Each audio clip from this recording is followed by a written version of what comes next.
안녕하십니까. 강지연입니다. 어제 0시 기준 코로나19 신규 확진자가 45명으로 집계됐습니다. 지역 발생 환자 20명 중에서 18명은 서울에서 발생했는데요. 33일 만에 가장 많은 숫자입니다. 전파력이 강한 코로나19의 확산을 막기 위해서는 개개인의 방역 참여와 빠른 역학조사가 필수적인데요. 최근 증상이 있어도 여행을 강행하거나 또는 본인의 동선을 숨기는 확진자로부터 추가 감염이 이어지고 있어서 방역에 더욱 어려움을 겪고 있습니다. 코로나19를 안정적으로 관리할 수 있도록 개인 위생을 더욱 철저하게 지켜주시고 필요한 경우 방역당국의 역학조사에 적극적으로 임해주시기 바랍니다.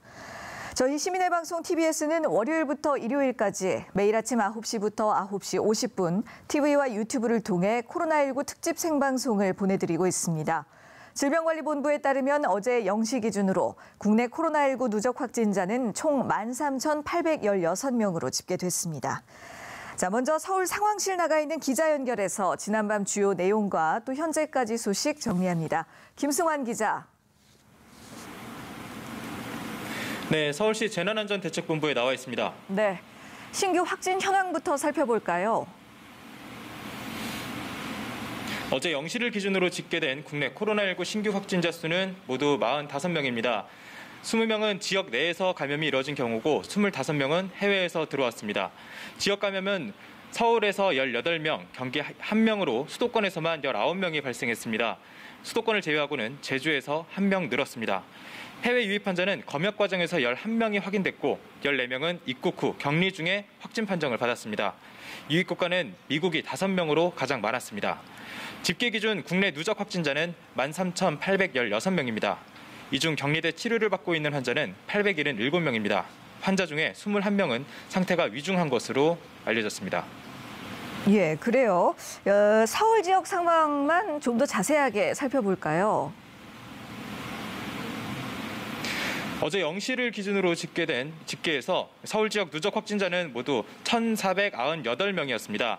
신규 확진자는 21명으로 해외 유입 환자 3명, 그리고 지역 내에서 감염이 이뤄진 경우 18명입니다. 서울에서 하루 신규 확진자 수가 20명대로 올라온 거는 34일 만입니다. 여기엔 강서구 한 요양시설에서 발생한 집단 감염의 영향이 컸습니다. 지난 1일 첫 확진자가 나온 뒤 시설 관련자들의 검사가 진행 중인데 어제 집계에서만 10명이 늘었습니다. 이를 제외한 지역 감염자 중 5명은 기존 확진자와 접촉한 산발적인 사례였고 3명은 아직 경로가 확인되지 않았습니다. 잠시 후 발표될 집계에서 서울 지역 누적 확진자는 1,500명을 넘어설 것으로 보입니다. 앞선 집계 이후 서울에선 13명의 확진자가 추가로 확인됐습니다. 강서구 요양시설 관련 환자가 3명 더 늘었고 기존에 감염이 이어지던 강남구 사무실 관련해서도 확진자가 1명 나왔습니다. 이외엔 산발적 감염 3명에 해외 입국자 1명, 그리고 5명은 감염 경로가 불투명한 상태입니다. 예, 강서구 요양시설 관련해서 검사가 진행 중이라고 하셨는데요. 그렇다면 추가 확진자가 더 나올 위험도 있는 거죠? 네, 아직 관련자들의 검사가 끝나지 않은 것도 있지만 감염 경로가 불분명하다는 것도 위험 요소입니다. 방역당국은 해당 요양시설의 최초 확진자였던 80대 남성을 첫 환자로 보고 동선을 쫓고 있었는데 조사 중에 60대 여성이 먼저 증상이 발견된 것으로 확인됐습니다. 여전히 감염 경로를 밝히지 못한 상황에서 다시 역학조사에 들어갔습니다. 네. 이 지역 감염이 다소 줄고 있는 추세였는데 수도권에서 다시 집단 감염이 발생한 만큼 긴장을 늦출 수가 없겠습니다. 여기다가 또 서울 지역 감염이 경기도로 다시 퍼지고 있다는 이야기도 들리거든요. 네, 어제 경기도의 기초지방자치단체들의 개별 발표에서 확진자 3명이 산발적으로 확인됐다고 발표됐습니다. 모두 앞선 집계에는 포함되지 않은 환자들입니다. 양조와 의정부, 고양시 등으로 모두 서울을 기준으로는 북쪽에 위치한 지역들이었습니다.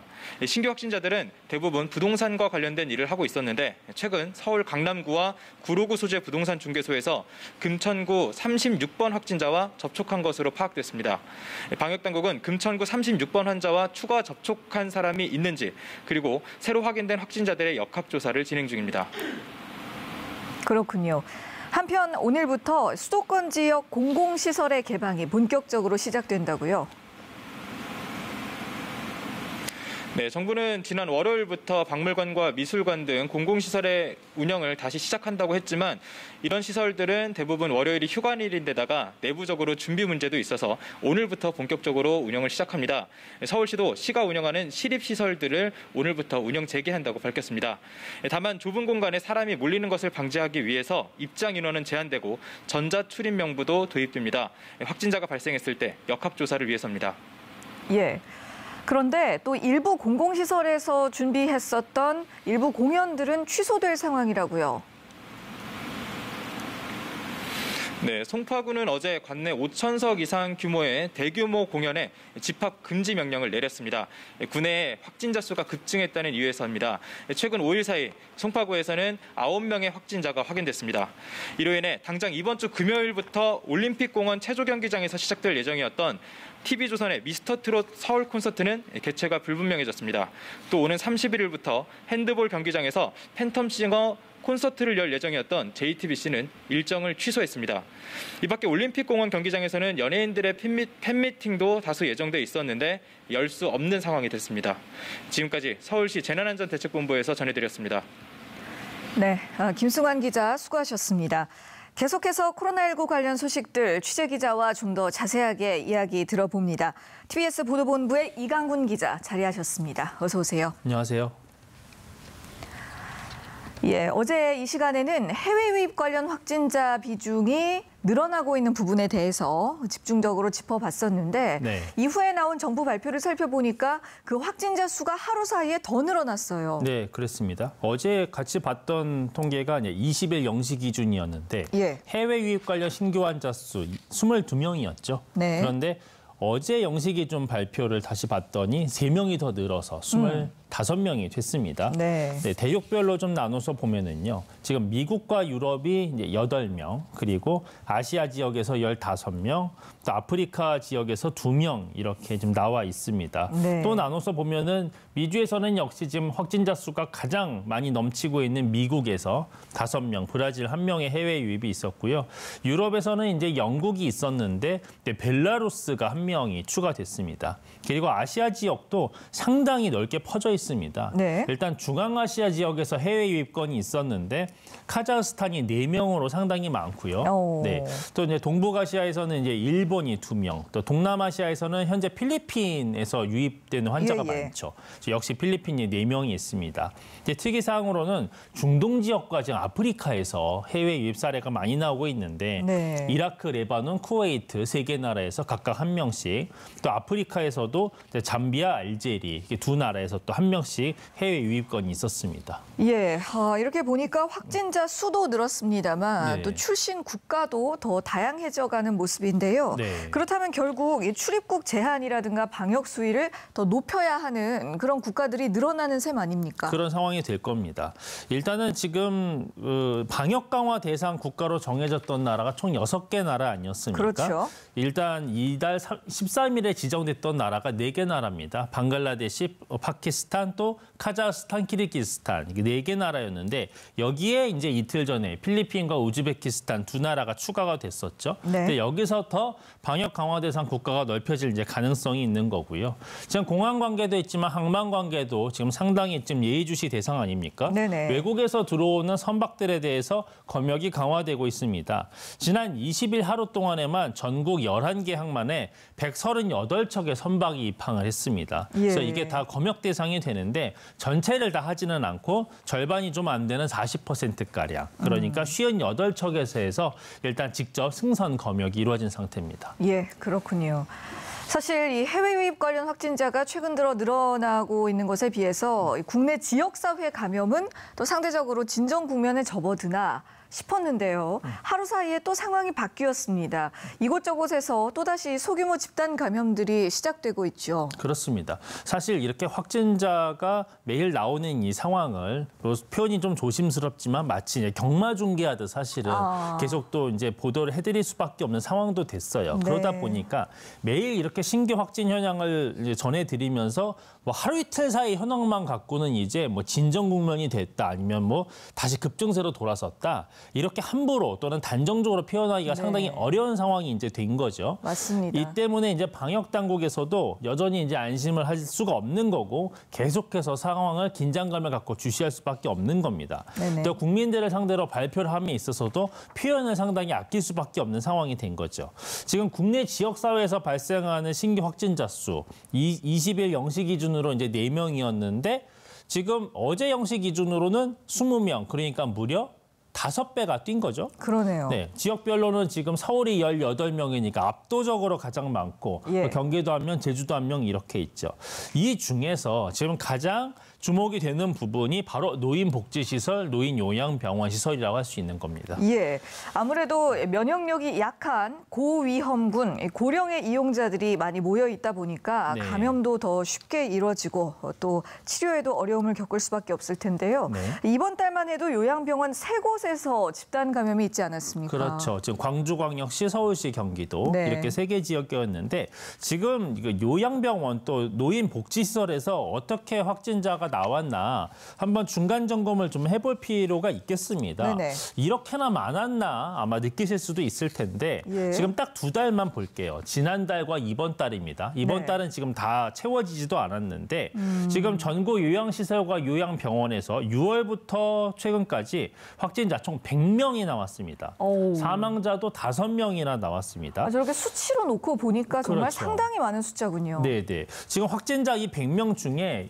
79명, 그러니까 80명 가까이가 서울과 경기에서 나왔어요. 예. 그래서 지금 노인 요양시설, 노인 복지시설이 매우 지금 위험한 상황인데 지역적으로도 서울, 경기, 수도권에 몰려 있는 상황입니다. 네. 일단 지난달에는 경기 광명과 서울 도봉구, 경기 안양시에서 잇따라 확진이 나왔었는데 특히 도봉구에 있는 성심 데이케어 센터에서 확진자 45명이 나왔고 예. 사망자도 4명이나 나왔었죠. 그래서 큰 규모의 집단 감염이 있었고 최근에는 경기 시흥시에 있는 서울 대효 요양병원 또 예. 서울 강서구에 있는 강서중앙 데이케어 센터에서 확진자가 또 현재까지 각각 4명, 12명 나와 있습니다. 네네. 특히나 이 강서중앙 데이케어 센터 같은 경우에는요. 확진자가 이제 12명인데 그중에 센터 이용자는 이제 9명이고요. 이용자의 가족이 있습니다. 네, 가족들에게도 감염이 돼서 3명이 껴있는 상태거든요. 예. 그래서 이제 이들 시설에 방문하는 가족 방문자들 대상으로 사실은 상당히 철저한 방역 조치가 이루어져야 되기 때문에 네. 이들 시설, 이들 병원들도 상당히 부담이 클 겁니다. 예. 그게 맞는 말씀이네요. 네. 상황이 이렇다면 그 요양병원들의 경우는 당분간만이라도 가족 면회 자체를 뭐 완전히 중단하고 또 외부인들과의 접촉을 전면 차단하는 이런 방식의 좀 더 강력한 방역 조치들이 필요하지 않을까요? 그렇죠. 그런 조치들이 아예 없었던 건 아닙니다. 예. 그러니까 이미 많은 요양시설, 요양병원들이 뭐 면회 제한 또는 어떤 비대면 면회 또는 아니면 뭔가 시설물을 두고 이제 그 사이에서 대화를 나눈다던가 또는 뭐 온라인의 방법을 쓴다던가 네. 여러 가지 방법들을 쓰고 있었죠. 그런데 이제 문제는요. 이들 시설에 새로 찾아오는 신규 입소자 또는 신규 환자 막을 수 없죠. 또 두 번째, 신규 직원들이 있을 수 있죠. 예. 이들에 대해서는 감염 여부를 결국 이제 검사를 해서라도 사람을 들여야 되는 거 아니겠습니까? 네. 그래서 뭐 PCR 검사, 뭐 이제 유전자 검사, 뭐 이런 검사들을 통해서 확실히 이제 뭐 그 검사를 하고 모든 절차를 밟은 후에 이제 드리기도 하는 이런 조치가 있었지만 그럼에도 불구하고 방역에 구멍이 생길 수 있는 부분이 있는 겁니다. 또 예. 중요한 거는요. 이미 이제 입소에 있는 또는 이미 들어와 있는 이제 환자로부터 이제 감염이 이제 새로 만약에 생겼을 때 이를 빨리 파악하는 것이 가장 중요하거든요. 네네. 근데 이렇게 되지 않을 가능성이 높은 게 문제인 겁니다. 아하. 그런데요, 네네. 요양시설이나 요양병원이라고 하면 기본적으로 이 입소를 하게 될 때 네네. 입소자의 건강 상태에 대해서 체크를 굉장히 면밀하게 할 것 같은데 그렇지 않은가요? 그러니까 면밀히 이제 한다 하더라도 이제 문제가 생기는 경우는요. 예. 들어와서 일단은 이런 겁니다. 그 검사를 했을 때 문제가 없었더라도 이게 무증상 상태인 경우에 잠복기가 있거나 이런 경우에 뒤늦게 이게 나타나는 경우들이 있죠. 네. 근데 중요한 거는 이런 증상이 나타날 때인 건데 증상이 제대로 나타나지 않고 애매한 경우에 본인도 잘 모르고 의료진이나 요양보호사도 잘 알아차리지 못하는 게 문제입니다. 네네. 그러다가 뭔가 지금 정확한 검사를 통해서 확진자가 한 명 발견이 됐을 때 이미 확진자는 한 명이 아니라는 거죠. 주변에 많은 이미 전파가 있었기 때문에 상당히 이제 늦게 되는 이제 구조가 될 수 있는 건데요. 네. 지금 데이케어 센터 같은 경우에는 여러 용어가 있습니다. 우리가 뭐 주간 보호 시설 또는 뭐 일상에서는 우리가 노인 유치원 줄여서 노치원 뭐 이런 용어들도 쓰는데 네. 이런 시설들이 사실은 상당히 본인들이 이제 그 증상을 잘 자각하지 못하는 그 노인 환자, 특히나 치매 환자들이 많다 보니까 이런 부분들을 스스로 잘 설명도 못하고 또 보호사나 의료진이 제때 잘 파악하지 못한다라는 문제인 거죠. 특히나 이제 이런 시설들은 지금 상당히 취약할 수밖에 없는 게 완전한 비공개형, 완전한 폐쇄형이 될 수가 없습니다. 네, 아침에 이제 이용자들이 이제 시설에 들어가고 오후 되면 또 나오지 않습니까? 등원했다, 하원했다 그렇죠. 하는 형식인 가정으로 거죠. 돌아가죠. 그렇기 때문에 이미 벌써 개방 상태입니다. 그래서 완벽한 폐쇄형의 어떤 철저한 방역 조치는 어려운 상황인 거죠. 예, 그렇겠군요. 또 이 어르신들의 요양시설만큼 감염에 취약한 곳으로 아이들이 다니는 유치원, 또 초등학교 이런 공간들도 항상 걱정이 많이 되는데요. 네. 아직까지 방학은 하지 않은 상태죠. 그렇죠. 네, 학부모들이 그래서 이제 불안과 걱정이 큰데요. 네. 학교를 보내도 걱정, 사실 보내지 않아도 걱정일 겁니다. 일단 중요한 거는 유치원 같은 경우에요. 지금 한여름, 아직은 지금 좀 장마철이라 덥지 않았지만 한여름이 된 후에도 계속 등원을 시켜야 될 상황일 것으로 보입니다. 왜냐하면 지금 수업 일수가 1학기 때 지금 기본적인 수업 일수가 있었던 거를 꽤 많이 이제 교육당국이 줄여놓긴 했지만 그마저도 지금 다 채우지를 못했어요. 그래서 좀 방학이 계속 이제 지연되고 있는 상황이기 때문에 지금 7월 한 달 또 지금 8월 지금 초중순까지도 사실은 계속 지금 수업을 해야 되는 그런 상황이어서 유치원의 방학이 지금 이루어지고 있고요. 중요한 것은 지금 교육청에서 이런 수업 일수를 줄이는 어떤 조치를 취했는데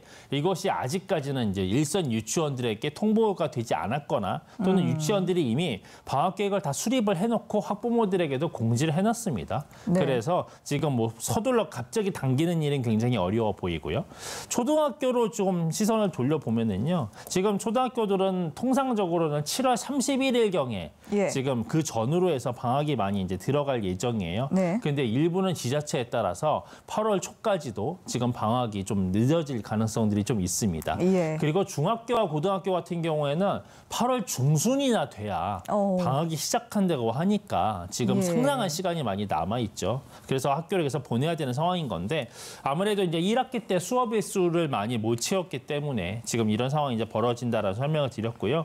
문제는 이제 방학도 방학이지만 그 다음 학기, 2학기입니다. 그렇죠. 네, 지금 이제 코로나 사태가 계속 만약에 이어진다라는 거를 이제 전제로 했을 때 2학기에도 학사 운영을 제대로 하기는 해야 되는데 지금 문제는요. 이 학사 운영이 또는 수업 일수에 영향을 주는 게 학생들의 이 출석 일수거든요. 근데 지금 교실 내에서 학생들의 이 배치에 있어서 밀집도를 관리하는 문제가 있지 않습니까? 그래서 초등학교는 지금 교실 내 전체 수용 인원의 3분의 1 이하로 또는 중학교나 고등학교는 3분의 2 이하로 지금 이제 밀집도를 관리하기 위해서 학생들의 뭐 격일 또는 격주로 출석을 시킨다던가 이런 조치들을 취하고 있는 건데 2학기에도 지금 이런 조치를 취해야 될 가능성이 있는 거고 그러면 수업 일수 관리에 이제 또 영향을 주기 때문에 교육당국도 지금 상당히 고민이 깊습니다.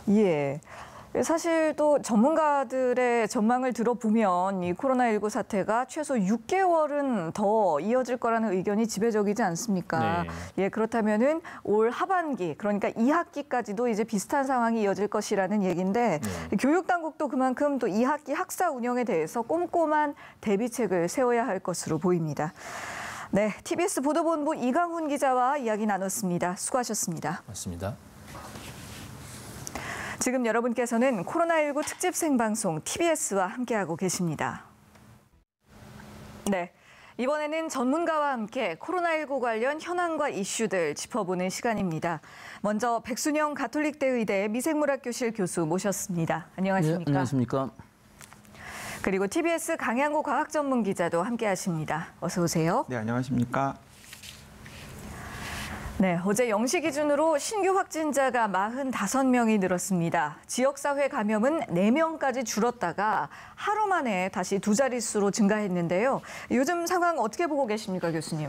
예, 사실 이 4명이라는 것은 월요일 날 결과이기 때문에 일반적으로 네. 월요일은 좀 적은 수가 주말에 진단검사를 적게 하기 때문에 그렇죠. 그런 상황이 있고요. 예. 뭐 전체적으로 50명은 넘지 않는 수준에서 계속 유지가 되고 있는데 어제 발생한 20명의 지역사회 감염 중에서 수도권에서 19명, 즉 서울에서 18명이고 그 경기에서 1명, 그리고 인천인가요? 그래서 한 명에서 예.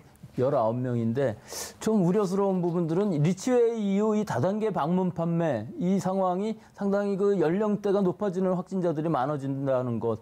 또 네. 지금 서울 수도권에서 발생하는 부분도 데이케어라든지 이게 굉장히 취약 지역인 고령자 또 기저질환이 있는 분들한테 감염이 되면서 확산 속도가 빠를 수 있고 치명률이 높을 수 있다는 부분이 좀 우려가 될 수가 있고요. 예. 또 한 가지는 이 지역사회 전파인 깜깜이 환자, 즉 감염원을 알 수 없는 환자들의 비율이 지금 7.8%로 계속 이게 유지가 되고 있는데 이것이 실제적으로는 유지가 되고 있는 것인지 얼마나 많은 사람들이 지금 지역사회 감염이 일어나는 것인지 네. 새로운 또 어디서의 산발적인 집단 발생이 나타날 것인지가 굉장히 걱정이 돼서 예. 숫자가 안정이 돼도 계속 아슬아슬한 순간이 연속되고 있는 것 같고 또 하나는 이 고령자들이 늘어나고 이 데이케어라든지 요양병원, 의료진 뭐 이런 병원 내 감염 이런 위험한 지역이 아직도 잘 제어가 되지 않고 있다는 부분이 좀 아쉽기는 합니다. 예. 맞습니다. 단순히 수치가 낮아진다고 해서 이 마음을 놓을 수가 없는 상황인데요. 지금 교수님께서도 짚어주셨던 강서구 데이케어 센터 관련 확진자도 12명으로 늘었습니다. 사실 지난 6월에도 이 데이케어 센터에서 45명이나 감염자가 나온 적이 있지 않습니까? 그만큼 이 노인 돌봄 시설은 더욱더 철저한 관리가 필요하다는 뜻이겠죠. 네, 그렇습니다. 이 도봉구 데이케어 센터에서는 43명이 이제 집단 감염이 되었었는데요. 그때 집단 감염 이후에 데이케어 센터 이용을 자제하거나 혹은 시설을 폐쇄하는 것을 검토했고 실제로 며칠간 시행이 된 적이 있습니다. 네. 근데 아까 이강훈 기자도 말씀을 하셨듯이 데이케어 센터라는 곳이 기본적으로 낮에 돌볼 수 없는 거동이 불편한 어르신들을 돌보는 곳이기 때문에 네. 무작정 문을 닫아둘 수도 없는 상황이거든요. 그래서 이제 다시 운영을 했었는데 그러다 보니까 이번에 또 강서구 데이케어 센터에서 이제 문제가 생긴 것입니다. 예. 지금 계속해서 검사를 하고 있는데 도봉구의 사례를 보면은 처음에는 음성으로 나왔다가 양성으로 나온 사례들이 굉장히 많기 때문에 네. 이 데이케어 센터를 이용하시는 어르신들이나 혹은 직원들 중에서 자가격리 중에 양성으로 나오는 사례들이 있을 수 있어서 이 도봉구 데이케어 센터처럼 숫자들이 계속해서 늘어날 수도 있고요. 네. 그래서 이제 이 부분에 대해서 기존의 데이케어 센터를 비롯한 노인요양시설 수도권 곳곳에 있는 노인요양시설에 대한 선제적인 방역과 그리고 지금의 방역 정도를 좀 더 높일 수 있는 여러 가지 스마트한 방법들을 좀 고민을 해봐야 된다라는 생각이 듭니다. 예. 일단 한 가지 제가 제안을 드리자면은 정기적으로 좀 검사를 하셨으면 좋겠어요. 정기적인 검사. 전수 검사 같은 것들을. 예. 그러니까 왜냐하면은 한 차례 모든 기관에 계신 분들을 다 검사한다고 해서 이제 안전한 게 아니거든요. 왜냐하면은 그 시점에서는 음성으로 나왔다고 하더라도 일주일 뒤, 2주일 뒤에는 또 양성으로 나올 수 있기 때문에 네. 랜덤 샘플링을 해가지고 아니면 돌아가면서 정기적으로 조사를 한다 그러면은 혹시 만에 있을지 모르는 집단 감염을 사전에 발견해서 차단하는 효과가 있을 수 있기 때문에 네네. 그런 것을 권해드리고 싶고요. 그리고 방금 백순영 교수님께서 잘 지적을 하셨습니다만은 다시 한번 강조를 하자면은 지난 2주간 지역사회 감염의 추이가 상대적으로 좋았었지 않습니까? 맞습니다. 이제 그 결과 또 약간 또 이제 방심한 거죠. 항상 이제 이 패턴이 반복되고 있다는 걸 다시 한번 강조해드리고 싶습니다. 사실 지역사회 감염의 수준이 완전히 줄었는지를 확인을 하려면 최소한 한 달 정도의 경과를 보고 예. 한 달 동안 10명 미만 혹은 5명 미만의 신규 확진 환자 수가 나오면 이건 우리가 좀 안심할 만한 수준이다라고 체크할 수 있지만은 불과 2주 그리고 또 2주 중에서도 일주일이나 혹은 3, 4일간 조금 숫자가 적게 나왔다 그래서 지금 바이러스 감염 확산세가 잡히고 있다라고 생각하는 것은 진짜 방심하는 일이거든요. 예. 근데 이번에도 7월 첫째 주, 둘째 주에 약간 상황이 좋았다 그래서 또 7월 첫째 주, 둘째 주에 조금 그 일일 확진 환자 수가 줄어드는 것을 보고 약간 방심하는 분위기가 있었던 것으로 보입니다. 네. 그 결과가 또 7월 셋째 주, 넷째 주 그리고 8월 첫째 주에 나타날 것이기 때문에 이제 그런 부분들을 조금 방역 당국도 주의를 하고 시민들도 주의를 해야 된다는 생각이 듭니다. 예. 그리고 한 가지만 제가 덧붙이고 싶은 부분이 있는데요. 예, 지금 이 주기적인 전수 검사 아주 굉장히 중요하고 필요한 네네. 일인데 한 가지 더 있어야 되는 부분이 지금 의료진이라든지 간병인들 또 관계진 같은 경우에 있어서는 사실 항상 출퇴근을 하고 여러 사람들하고 접촉할 기회가 많거든요. 그렇죠. 그러니까 덧붙여서 이분들도 이게 주기적인 어느 정도 검진이 돼야만 이 사태를 막을 수 있지. 계속 지금 선제적으로 방역을 한다고는 하지만 실제 효과는 그다지 없고 계속 최후의 피해자가 될 수 있는 상황이기 때문에 이런 네. 부분이 좀 더 방역은 좀 더 강화돼야 될 부분이 있을 것으로 보입니다. 예, 그렇습니다.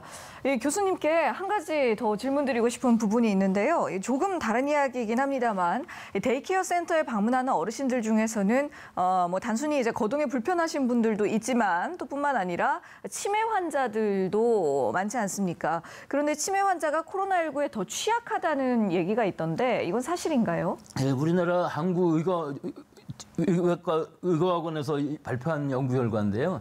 이 코로나19 바이러스라는 것은 사실은 소화기, 뭐 호흡기 이런 것뿐만 아니라 뇌신경세포에도 감염이 될 수가 있어요. 예. 근데 치매 환자가 될 경우에 있어서는 이 뇌세포들에 있는 ACE2라는 우리 바이러스가 지금 붙어서 감염이 성립되는 그 부분이 더 많아질 수가 있기 때문에 감염에도 취약하고 또 감염이 되면은 더 중증을 갈 수 있는 또 치사율이 높아질 수 있다는 연구를 했거든요. 네네. 그래서 이 뇌과학연구원에서 한 연구가 뭐 우리나라 환자들에서의 연구이긴 하지만 실제로 여러 가지 정황을 보면 전 세계적으로 봐서도 이 부분이 뇌신경세포에 감염이 더 많이 일어날 수 있다는 것은 아주 논리적인 근거일 것으로 보이고 이 부분은 예. 아마 맞을 것으로 보입니다. 예, 근거가 있는 이야기였군요.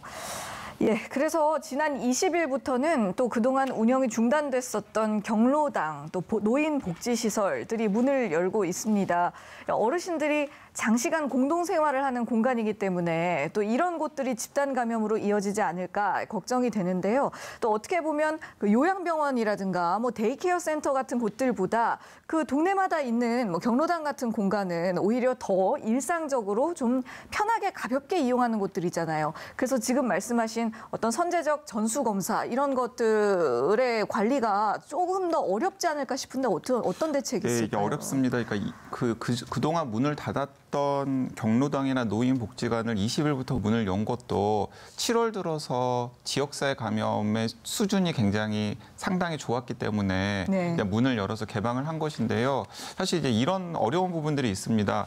이 경로당이나 노인복지관을 이용하시는 노인들은 상대적으로 집안 형편이 어려운 분이실 경우가 많거든요. 네네. 그러니까 집안에 냉방 같은 것들이 제대로 안 되기 때문에 혹은 또 전기 요금 같은 것이 아깝기 때문에 중간에 이제 주간에는 경로당이나 노인복지관에서 이제 다른 어르신들과 어울리는 경우가 많은데요. 예. 근데 이것은 분명히 요양원이나 요양병원 같은 노인 요양시설과 거의 비슷한 수준으로 집단 감염의 위험성이 있습니다. 예. 그래서 방역 당국은 현재는 뭐 격일로 방문하고 또 그런 시설들에서 취식을 금지하는 것을 통해서 집단 감염의 가능성을 최소화한다라고 이야기를 하지만은 기본적으로 폐쇄된 곳에서 모여가지고 생활을 하시는 데다가 거기에다가 이분들 같은 경우에는 어쨌든 간에 왔다 갔다 하시잖아요. 네네. 예, 지역사회와 그리고 그 시설 사이에 교류가 굉장히 빈번하기 때문에 만약에 그 지역사회의 바이러스 밀도가 조금이라도 높다면은 언제든지 굉장히 취약한 지역이 될 수가 있는 위험성을 가지고 있는 것이거든요. 네. 그래서 일단은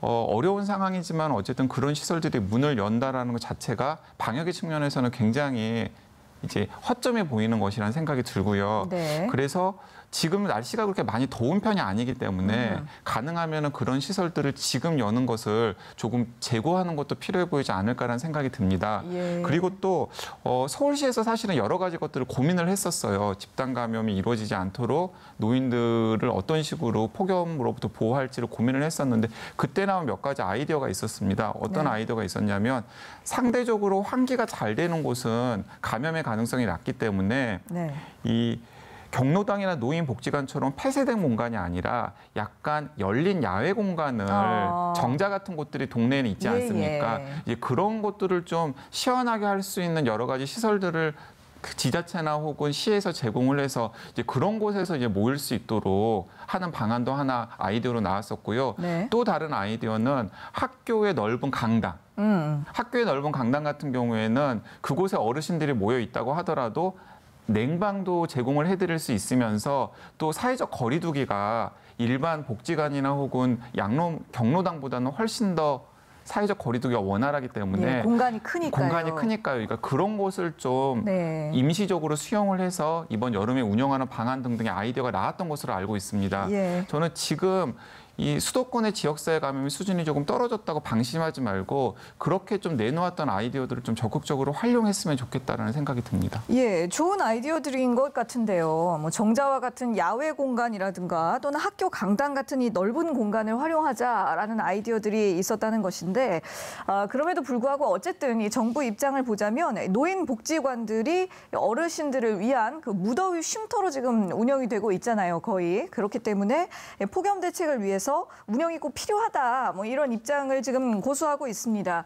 그렇다면 이 운영이 계속해서 유지가 될 시에 이 실내 냉방을 할 때 감염 위험을 낮추려면 어떻게 해야 할지 이것도 또 알아둬야겠죠.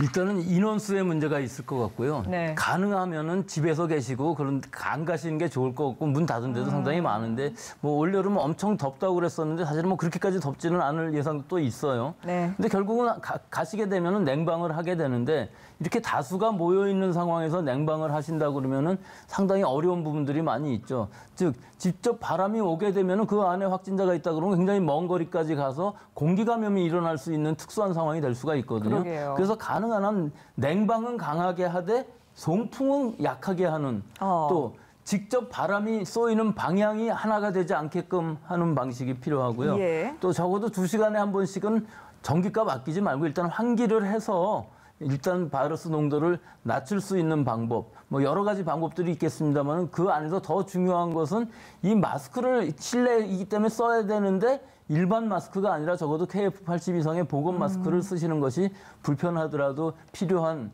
이런 지금 상황이라 뭐 여러 가지 어렵긴 합니다만은 방역을 위해서는 어쩔 수 없는 이 수칙들을 지켜주시는 게 좋을 것으로 보입니다. 예, 그렇습니다. 조금 전에 강양구 기자님께서도 지적을 해주셨듯이 사실 이 무더위 쉼터로 노인 복지관을 찾는 분들은 뭐 가정 환경에 조금 어려움을 겪고 계시기 때문에 이 더운 날씨를 피해서 이제 피서를 위해서 이제 그런 곳들을 찾아가시는 경우가 많잖아요. 그래서 냉방을 피치 못하게 해야 하는 경우들이 많을 텐데 지금 교수님께서 잘 정리를 해주셨습니다. 냉방은 강하게 하되 송풍은 약하게 하고요. 또 풍향을 여러 곳으로 분산하고 환기도 자주 하고 또 보건용 마스크를 불편하시더라도 꼭 착용하는 이런 방식들을 잊지 말아주셨으면 좋겠습니다. 자, 이번에는 지난 사례들을 좀 잠깐 살펴보겠는데요. 이 송파 60번 환자 광주에 가지 않았다고 동선을 숨겼었죠. 이 송파 60번 환자와 관련해서 12명의 관련 확진자가 발생했습니다. 또 이전까지 돌아보게 되면 지난 이태원 사태 때도 이런 일이 있었고요.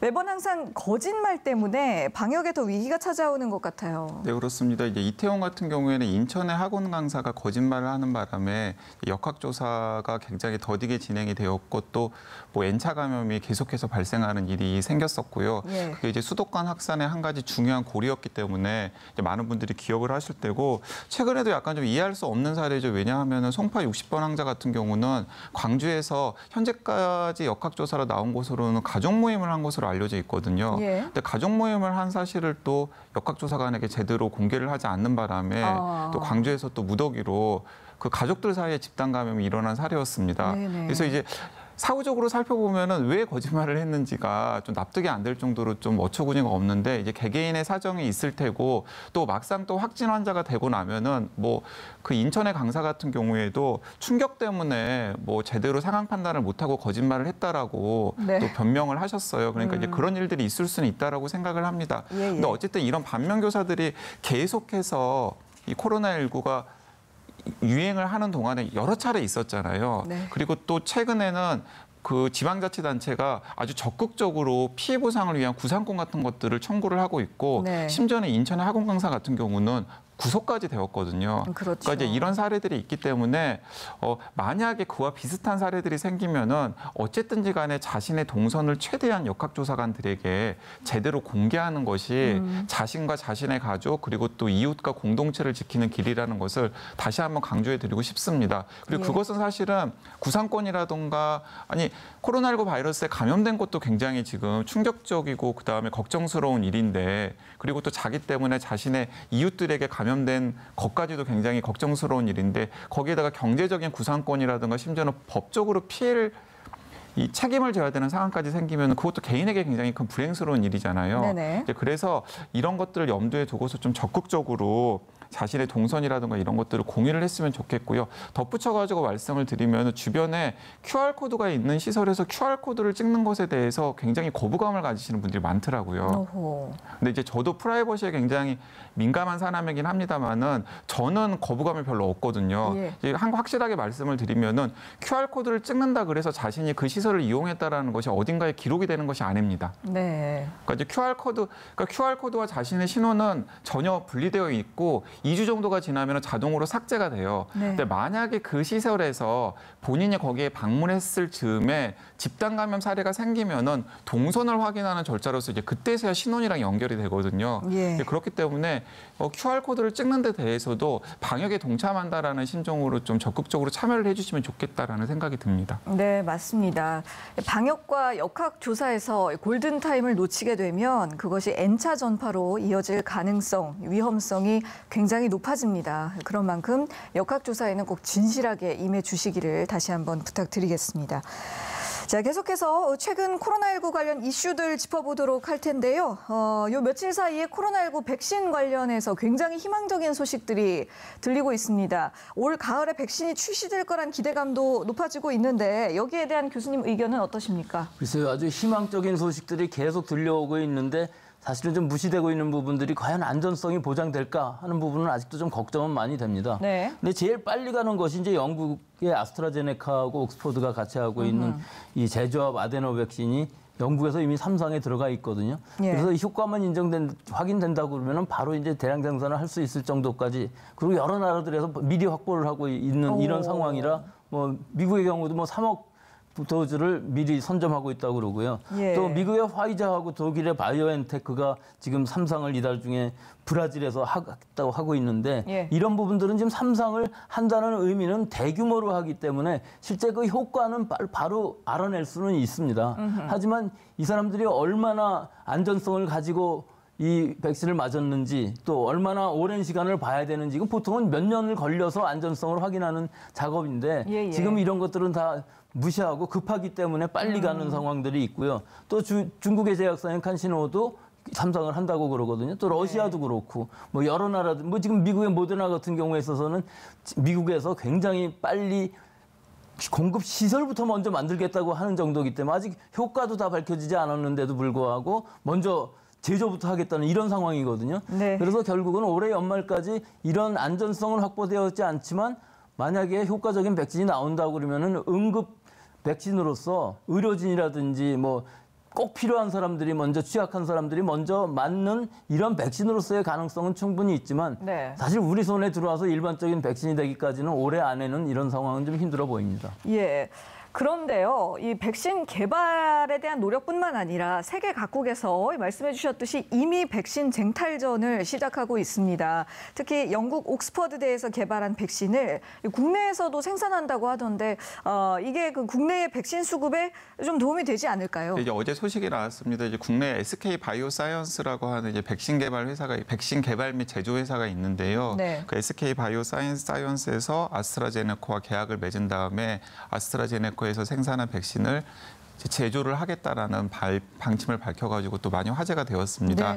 이제 국내 제약사가 이 제조 과정에 참여를 한다라는 것 자체는 굉장히 긍정적인 시그널이라고 생각을 합니다. 예. 왜냐하면은 물론 그 국내에서 생산한 그 백신이 다 국내에서 소화되는 건 아니에요.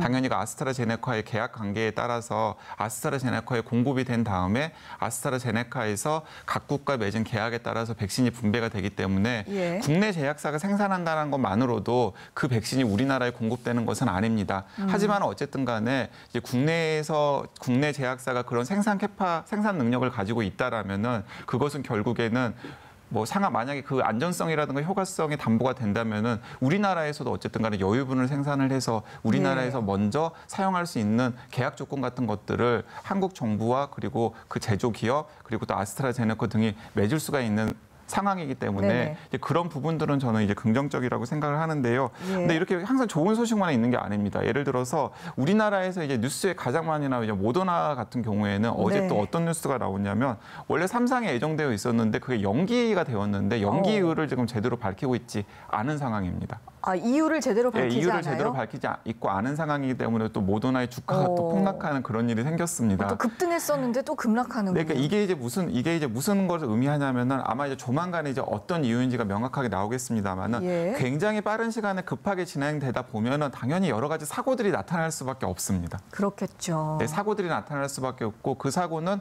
자칫 잘못하면 지금까지 진행되어 왔던 임상시험 과정에서 심각한 결함이 발견될 수도 있고요. 그리고 또 2상이나 3상을 진행하는 과정에서 안전성과 관련된 심각한 결함이 나올 수도 있는 것이거든요. 네네. 그래서 이제 가능하면 그런 일 없이 좀 순조롭게 진행이 되었으면 좋겠습니다만은 지금 진행되고 있는 상황이 방금 백 교수님께서 말씀하신 것처럼 굉장히 무리해서 진행되는 상황이라는 것. 그리고 그 과정에서 안전성이라든가 그리고 효과에 대한 굉장히 엄밀하고 면밀한 검토가 좀 생략되고 있다는 것은 계속해서 좀 경고의 목소리를 좀 날려야 될 것 같습니다. 왜냐하면 자칫 잘못하면은 백신 때문에 바이러스 유행만큼이나 심각한 생명을 잃는 사고들이 있을 수도 있거든요. 예, 그렇죠. 네. 한 가지만 좀 덧붙여서 말씀드리자면 네네. 지금 말씀하신 것 중에 제일 위험한 부분이 지금 모더나의 백신은 아직까지 우리 인류가 상용화해 본 적이 없는 메신저 RNA라는 개념으로 하고 있는 것이거든요. 네. 그러니까 계속 시행착오를 겪을 수밖에 없는데도 불구하고 계속 좋다는 식으로만 왔기 때문에 이런 사태가 일어날 수도 있는 이런 개연성이 충분히 있었던 부분입니다. 예. 그렇다면 이 미국 그 모더나사의 백신과 비교했을 때 그 두 분께서도 많이 말씀을 해주셨던 그 영국과 중국의 백신 같은 경우는 그래도 상대적으로 좀 안정성이 어느 정도는 확인이 된 건가요? 상황이 네, 이제 어떻습니까? 비교적 괜찮습니다. 왜 예. 괜찮냐면은 그 옥스퍼드대의 제너 연구소와 아스트라제네카에서 개발한 백신은 침팬지의 감기를 일으키는 아데노바이러스라는 바이러스를 네.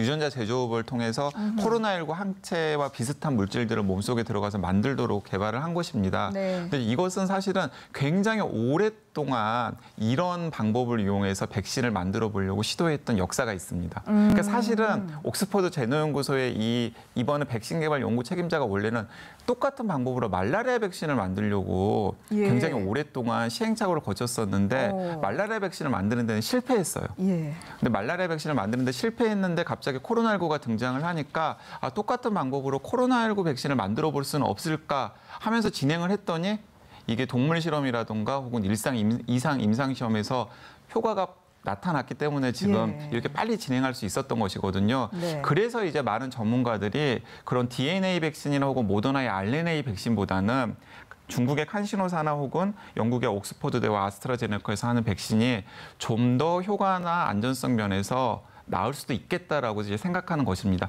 하지만은 이런 백신들조차도 방금 백 교수님께서 말씀하신 효과성이나 안전성에 대한 여러 가지 걱정은 당연히 해야 되는 것들입니다. 네. 이 아데노 벡터인 경우에 있어서는 그동안 오랜 동안 이 치료를 위해서 해봤었어요. 유전자 치료의 개념으로 여러 가지로 해봤었는데 사실 네. 백신으로 개발하는 건 처음이지만 부작용에 관한 이 염려는 좀 덜해도 되는 부분들이 있고요. 예. 중국의 백신인 경우에 있어서 아마 사백신으로 개발하는 거기 때문에 이거는 우리가 상용화한 백신들이 굉장히 많아서 일단 효과만 있다 그러면 부작용은 그다음에 좀 더 천천히 생각해도 될 만한 아주 심각한 부작용이라는 것은 좀 걱정이 덜 되는 그런 백신일 수 있습니다. 예, 그렇군요. 알겠습니다. 자, 백신 이야기를 해봤고 또 이 치료제 쪽 상황을 좀 살펴보자면 이 국내에서도 혈장 치료제와 또 항체 치료제 개발에 속도를 내고 있습니다.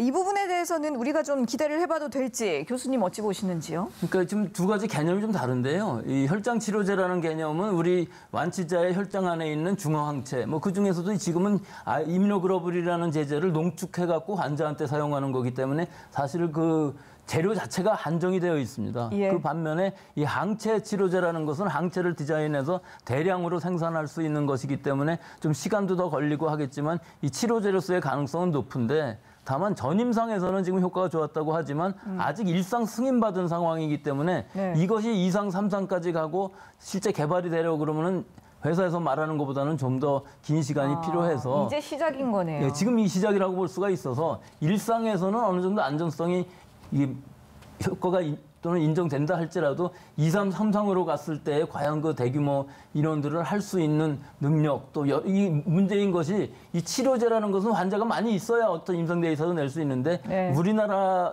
환자만 갖고는 어려워서 아마 호주랑 같이 해서 하겠다는 것 같은데 뭐 호주도 제가 보기엔 그렇게 환자 수가 많은 것 같이 보이지는 않는데 예. 하여튼 굉장히 많은 수의 환자들을 가지고서 치료 효과를 입증을 해야만 사용할 수 있기 때문에 네. 이 부분은 뭐 부작용이라든지 이런 면보다는 아직까지 시간이 좀 더 걸릴 수밖에 없는 상황이다 그렇게 말씀드리겠습니다. 예. 자, 한편 8월 17일이 임시 공휴일로 지정됐다는 소식 다들 알고 계시죠? 코로나19로 누적된 피로감을 해소하고 또 내수 활성화를 도모한다는 목적으로 이런 결정을 내린 건데요. 이제는 이 코로나19 사태가 발생한 이후로는 항상 이런 상황마다 걱정이 좀 앞서게 됩니다. 또 이런 어찌 보면은 며칠 동안 이어지는 이런 연휴, 휴가 기간이 방역에 해가 되지는 않을지 또 괜한 걱정이 되네요. 네, 걱정스러운 상황입니다. 이제 예. 이렇게 사흘 연휴 아이디어가 나온 상황도 사실은 7월 첫째 주, 둘째 주부터 지금까지의 국내 지역 발생 상황이 비교적 안정세에 접어들었기 때문에 네. 제가 생각하기에는 방역당국이나 방역당국의 최종 책임자들이 지금 또 여름의 상황은 좀 잡혀가는 분위기이지 않을까 하고 그래서 이제 8월 중순에 이제 사흘간의 이제 황금 연휴를 또 만들어 놓은 것인데요. 예. 근데 문제는 뭐냐면은 지금 상황에서 약간 방심하면은 7월 말이나 8월 초에 또 상황이 굉장히 안 좋아질 수가 있습니다. 그 상황이 굉장히 안 좋아질 수 있는 상황에서 인위적으로 만들어 온 4월 연휴가 방역에는 또 굉장히 부담이 되는 상황이 될 수가 있거든요. 네. 이제 이런 것들을 좀 종합적으로 고려를 해가지고 배치를 하면 좋을 텐데 일단 시민들 입장에서는 연휴가 하루 더 생겼으니까 굉장히 반가운 일이긴 합니다만은 만약에 그때 또 바이러스의 지역 확산이 잡히지 않고 계속해서 된다 그러면은 받아놓은 연휴 동안 어디를 가지 못하고 집에만 있어야 되는 상황이 생길 수가 있기 때문에 네. 이게 사실 좀 여러 가지 부담이 되는 상황인 건 확실한 것 같고요. 예. 그런 점에서라도 7월 말이나 8월 초 상황이 안 좋아지지 않도록 다시 한번 좀 고삐를 좀 지는 게 필요할 것 같습니다. 예.